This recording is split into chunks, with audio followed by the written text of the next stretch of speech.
Hey, what's good, Game of Thrones fans? This is the Campfire Crew, and we're here to talk about Season 6, Episode 1. The time has finally come. No more waiting, no more guessing. We're here to jump right into it. We're going to talk about our favorite moments, and we've got 8 favorite moments that we're going to cover. I'm I'm Campfire comforted, Rich. Nate. Right off the bat, what did they do, man? They took us back. They took us back to what we saw, the finale, the awful moment where Jon Snow's dead, laying in the snow. And guess what? He's still laying in the snow. He's still there. It was a way. I love the way they shot that, where they kind of came over and you got to see the wall and everything, and there he is laying there. And you got poor Ghost, man. He's just howling, And the whole time I was wondering, I was like, where the heck is Ghost? Well, apparently they decided to put him up for the night, and that probably turned out to be a bad idea. But quickly, Davos comes out. What's going on? He finds John. You get Ed and his buddies, and they get him up in there, and it's just like, holy crap, John's really dead. We can't believe it. And it was interesting because the way that all took place, and you have Melisandre come in, and again, everything that's happened to her, she's just in shock mode. Like, I don't think that all my powers are crap and nothing works. That's basically like in her mind. Everything I've seen, nothing's true. I'm just beaten down. So she comes in, she sees him, and she's like, I saw him in the flames fighting at Winterfell. So again, she's just feeling like, man, I have my stuff's not working. Nothing's working here. So she's, just defeated. And it was interesting right off the bat. Dude, I was so excited because I did not think that we were going to talk about Jon Snow, especially at the beginning. Maybe at the very end of this episode and then cover episode 2. I didn't think they was going to start right off the bat with it. I was excited for everything that was happening in that scene right there. Like you said, Melisandre feeling down. I got so pumped when she said, I saw him fighting at Winterfell. We know who he's fighting and hopefully who he's beating the crap out of. But we pretty much know that he's going to be there now fighting, which we assumed anyway. And I just, all the speculation that everybody's been going over and just everything, like it's just 100% confirmed. And it felt good. It felt good to finally get that. Let's move into favorite moment number 2. And that was Lord Bolton threatening Ramsay with the birth of his new child, right? Ramsay's done had this little, victory. And he asked him, he's like, do you feel victorious? He's real calm, but Ramsay understands he's checking him. He's like, because beating some beat up old Stannis army is not the same as fighting the Lannisters, full army, an attack from the Lannisters. And he was like, we need the North, the full North. And the only way to get that is with Sansa. What did he say? I went against the throne and committed treason or whatever it is to secure your marriage to Sansa, and you lost her because you're playing games and tricks. And also, you played tricks on your little buddy Theon, who is the heir to the Ironborn. So you effed up. And I got somebody else coming that might take your place. And I like that because Ramsay's kind of, he's kind of nervous. I got my dogs on it. Yeah, no, it was a funny moment where he kind of put Ramsay in check a little bit, but you kind of in that moment you kind of forget that, I mean, Roose worked with the Lannisters. That's how he got where he was. But he went kind of behind their back and set up the whole marriage between Ramsay and Sansa. That was a kind of a middle finger to the Lannisters, like, hey, we're gonna do what we're gonna do. And you kind of forget about that. So they're not really in the best shape right now. Yeah, you're right. So they kind of messed up, and like he said, Sansa is important. You need to find her. So he kind of puts Ramsay in this like moment of, uh-oh, like, wait a minute, you kind of see Ramsay kind of get put in his place a little bit. I would have preferred to see him get a, dagger in his neck or something like that, but we'll take what we can get. Not by his dad. He needs to go out big. Yeah, No, we need someone else to take him out. But no, it was kind of they just a mini little, set that up that there's some tension there between the two of them. But then that leads into the next part, which is where the heck Theon and Sansa's at. So we finally get to see, they're running away. And guess who comes to save them? No one else other than Brienne. And it's that moment that you were waiting for all season. Okay, like last season, it was this irritating like moment when she kind of ran into Sansa in that little thing with Littlefinger, and she basically tells her to go stick it up or whatever. And then you're like, what the crap? Like, why can't Brienne finally accomplish this task? And in this moment, she's there. She takes him out, and that it was a great moment when she basically went through the like that noble basically making her knight basically, and like you're on my side Mm-hmm. now, and I'm your lord. Basically, that whole like scene was just really powerful, and it kind of really got you excited. Like, okay, now we know Sansa's got someone in her corner that's legit and can help set things right. Dude, I got chills. I literally got chills when I saw that. When Brienne was down and Sansa was, swearing her in, giving her an oath and all this kind of stuff, and um, it just you finally get to see Sansa. This episode was about women power, is what it was. You've got four women that we'll talk about throughout this thing, but Sansa's there. She's got her knight next to her side who can handle business. Let's not forget, this is the chick that whooped the Hound and just took out these men like it was nothing. Brienne is the real deal, and I felt really good there. What's up with Theon, bro? Theon had her in these trees, and he's like, "You're gonna be safe.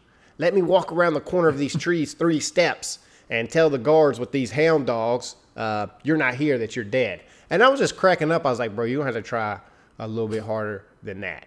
The dogs come around and sniff her out, and at that moment we knew. I was almost texted to you, and it was like, Yeah, 3 hands on the way. And she come in. So that scene was awesome, and I liked it.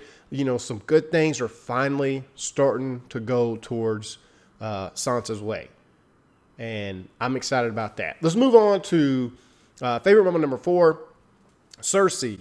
We touch base with Cerci, and she finds out that her daughter is dead. She's so happy when she's like, "There's a ship coming in the harbor." She jumps up like it's Christmas morning, and she gets over there to the docks, and there's Jamie with his old cut off hand sitting on the edge and a casket behind him, and she knows her daughter's gone, and just everything drains from her. And the thing that was exciting about that moment was that her and Jamie both, they have lost everything, more or less, and they're there, and he's like, "Nobody matters. Forget prophecy. We about to turn this place upside down. We about to make it happen." And so they about to get Buck over there in King's Yeah, Landing. it was kind of, she's beaten and she went through so many emotions. She was like, "I'm really happy. Oh no, never mind. All right, I'm dead." Like just this. She's just a great actress, and that whole scene right there was just interesting Yeah. to see her go through those all emotional, She didn't even say all anything. You over her could see it face, written all over and her that face. was Like, just that was yeah. epic. But then again, she's sitting there. She's like, "These prophecies. I knew this was going to happen." And Jamie kind of gave her a pep talk, like, "Hey, listen, forget that crap. We're going to make this happen. We're going to take it all back. We're going to get our revenge. It's going to be okay." And I don't know if she believes it entirely, but for anything, he at least kind of gave her that little boost to move her forward. But moving forward into number 5, and that was the complete and utter annihilation of all kinds of things going on in Dorne. Okay, just epic, Right. just all over the place. So I got some issues with this, and it's not even. Dorne was awful last season. Like, it felt like they just threw it in there to throw it in there, and I didn't know what was going on. Dorian's supposed to, like, what is he's got some plan? What's going on? If you read the books, you know what I'm talking about. So you're like, when are they going to mention this? And they didn't. Um, you got Laura, who's just basically like, "You know what? I'm done with you." Stab, stab, stab, kills him. And the thing that bothers me the most, okay, the big guy, I can't think of his name right now, but he's in the book. He's supposed to be an amazing fighter. He gets taken out by a 110-pound girl from behind with a little knife, the perfectly placed. So a 110-pound girl takes out this like 250-pound warrior, just like that, just takes him out. All right. And apparently, them two and the messenger are the only people that give a crap.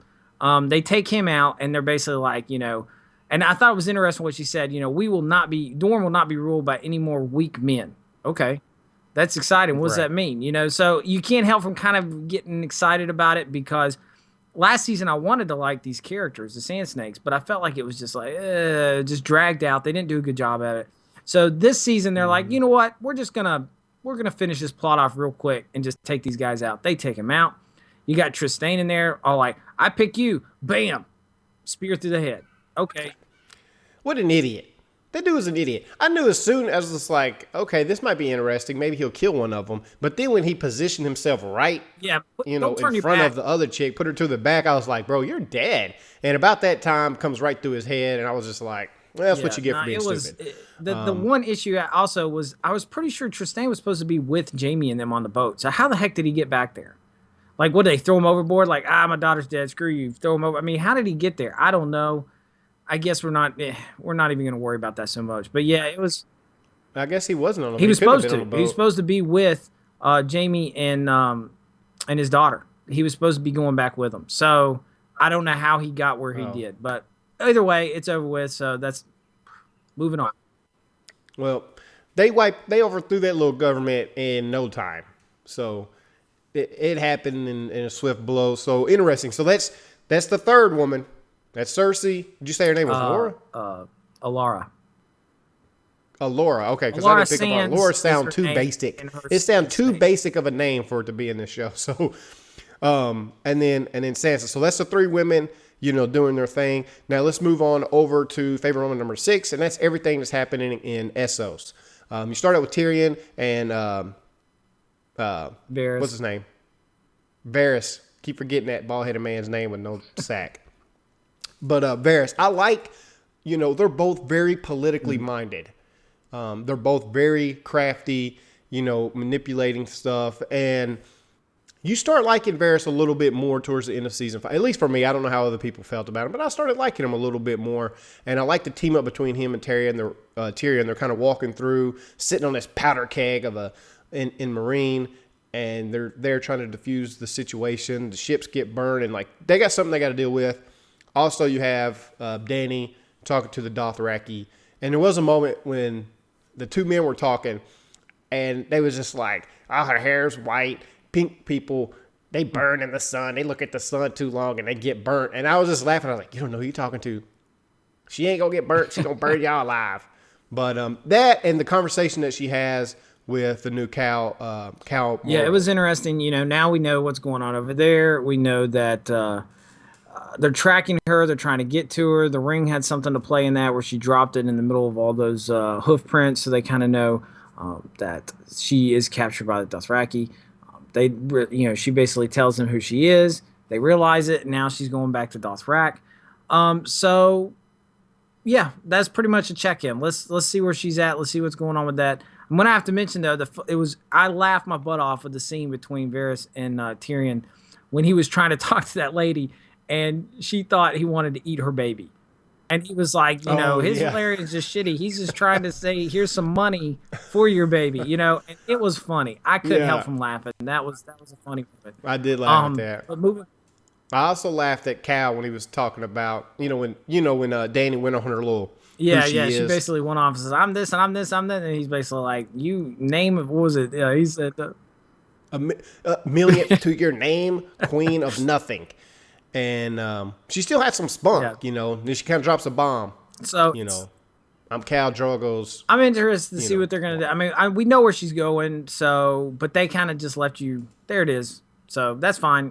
On to the next moment, and that is our favorite fighting little girl herself, and that's Arya. Even though she's in a bad place, and you see her in a bad place, she's blind. She's out there begging, and the girl comes in there, the waif little faceless girl, whatever her name is. She comes in there and basically starts kicking her butt, and it's interesting because she's basically like, "Okay, I'll be back tomorrow." So she's training her. Yep. Okay, we know Arya. Okay, we've seen Arya come to this point. Arya is going to be a beast. All right, she's going to have her daredevil moment, and she's going to get really hardcore, not being able to see. And I'm telling you right now, she's going to get her vision back. And we all hope that she makes a move towards Westeros before the season's over. That would be awesome. Yeah. Get her nice and trained up and ready to move on. Well, that's the next two women in this story. And that's Dani and then Arya. So they building up these women, man. This is going to be a big cat fight. Gonna come down. It's women power. This episode was very, powerful women getting their feet. You know what I'm saying? Like getting to a moment where they're like, "I'm ready," and that's good. That's exciting for the show for sure. I am excited about Arya because she is going to be awesome. I can't wait to see the development of her character more throughout this season. Now let's move on to favorite moment number 8. And the last we have another chick, and that's Melasandria. She is She's just deterred. She's kind of beat down. You do have Davos who's like trying to stall, like, we'll need food because I'm not much of a hunter. You know, trying to brush off the Night's Watch at the same time while this guy's going to get, which we didn't even mention. I don't know why we didn't. But yeah, Ed's on his way to go get the wildlings. wildlings, which is important because that's Yeah. again he's trying to stall them. They need the wildlings to come back. They need some help. Obviously, Davos has no clue, but he's like, we need to protect Jon. They're all kind of in like panic mode. You know, we need to protect. We don't know what to do. This kind of situation. And what's the name's kind of like, you know, well, we do have Melasandria, and they're like, what can this girl do? He's like, you haven't seen what she can do. She can create smoke babies out of her vagina. You know, so watch out for that. Watch out for those smoke babies. They dangerous. Yeah, Worse than no, cancer. don't mess around with that. But it's interesting because we see Melisandre in the space. We already knew she was just completely just beaten down. So we see her. She's again beating down, just completely just not feeling good. She's staring at herself, kind of having these moments, and then she takes off her brooch. When she takes it off, then you reveal what she really looks like, and it's interesting because a few things they haven't done in the show that's in the book. She has the ability to kind of make things look a certain way, then they're not. Kind of this like charm, if you will, that she doesn't. Kind of like She uses that in the books, I got what you're saying. Yeah. and she doesn't. You haven't seen her use it in the show, so it's interesting because you're like, okay, so she has this necklace. She's obviously this really old person. She's using this, but if you notice, and I noticed this on the second viewing, that the little stone in the middle kind of lit up red when she took it off. So it's interesting. But if anything, this just kind of gets you excited because you realize she does have powers. Okay, up to this moment, everything you've seen. She was just dumb and misinterpreting everything. Right. She was Everything being up told. to this moment kind of felt like you kind of started wondering, man, is she just a con artist? Is she just playing? Oh, I see this in the flames. I see this, and all this other stuff happening. It's like, and she's using this as like, see, the Lord of Light has provided. Joffrey is dead. And what's the name's dead. All these people are dying. And she's like, look, see, and you can't help from feeling like, it's just coincidence. It's like she said, because she said in season 5 at one point that she told Stannis, she was like, I lied. So I feel like a part of it, she wasn't lying. She was really seeing that stuff. But then halfway through, she realized, oops, I made a mistake. It really wasn't Stannis. Stannis is about to get killed. Yeah. I just lied. And so now she's feeling defeated. She's not sure what she's going on. She's losing faith. You see it. I think it's even maybe symbolic, like, her youthfulness, she takes it down. Now she's old and withered. She don't know what to do. She's going to have a role to play, hopefully, in the next episode because of the, build up. Everything they showed was going to go on. The trailer for episode 2 looked phenomenal. It looked like what I wanted to start out with. But anyway, this episode was mainly touching base with all the characters left over from season 5. Everything that happened in the North was awesome. And that's about it, man. We get to the end. Those are our favorite moments. Let us know in the comment section below, what were your favorite moments? What did you take away? Are you excited? You finally got to watch it. You can join us on our Facebook group where we kind of do a live chat. The link for that will be in the description. Follow us on Twitter, like the video, subscribe to the channel. We're going to be breaking these down every single week. Plus, we got some more videos and theories to go along with each episode. So, guys, that's all we got. And until next time, See ya. We're out.